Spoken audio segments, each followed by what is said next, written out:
Power of గీత రచయిత ఎవరు? ఎవరు? లేదు, వాయిస్ లేదు, స్లాప్ ఎగిరిపోవాలి పేరు చెప్తే. ఎవరు? ఎస్, వారికి వేల వేల వందనాలు సార్. ఇందులో నుంచి ఈ పవర్ ఆఫ్ గీత గురించి మాట్లాడుతున్నాం కాబట్టి దీని గురించి చెప్దాము. ఇందులో 49 శ్లోకం ఏదైతే ఉందో ఇందాక కూర్చుని చెబుతున్నప్పుడు నాకు ఇది బాగా నచ్చినటువంటి శ్లోకం.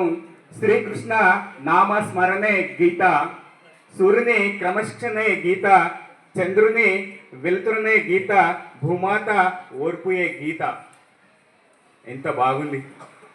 అదేవిధంగా 59వ శ్లోకము, గీత శ్లోకాలు 10 చదివినా చాలు, చంద్రలోకాన్ని ప్రసాదిస్తుంది గీత.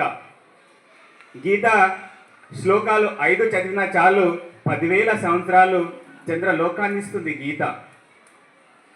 అటువంటి పవర్ ఆఫ్ గీత 108 శ్లోకాల్ని రాసినటువంటి రెడ్ల బాలాజీ గారు. అదేవిధంగా మేము గత 2-3 సంవత్సరాల నుంచి ఫోన్లోనే టచ్ ఉన్నాము. ఫస్ట్ టైం ఈ గీత శక్తి యొక్క బుక్ ఆవిష్కరణలో నేను పాల్గొనడం, వాళ్ళని కలవడం నా అదృష్టంగా భావిస్తున్నాను. అదేవిధంగా ఈ రవీంద్ర హై స్కూల్లో వేదిక పంచుకోవడము అది ఇంకా చాలా ఆనందంగా ఉంది. సైనస్ సార్కి, అదేవిధంగా మిగతా టీచర్స్ అందరికి కూడా, రాజేంద్ర సార్కి, మిగతా ముఖ్యంగా పిల్లలు దీన్ని ఇన్స్పైర్గా చేసుకొని వచ్చే సంవత్సరం ఈ ఆగస్ట్ లోపు మీరు కూడా చెరొక బుక్ రాయాలి, మీరు ఒక శ్లోకం రాయాలని ఆశిస్తున్నా.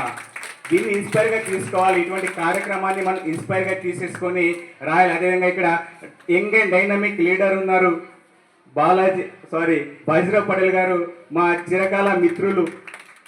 వినాయక్ పటేల్ గారు అడ్వకేట్ గారు, వాళ్ళ ఫాదర్ కూడా మా విలేజ్లో హెచ్ఎంగా పనిచేశారు. చాలా సెన్సిటివ్, వాళ్ళకన్నా ఎక్కువగా ఉన్నటువంటి వినాయక్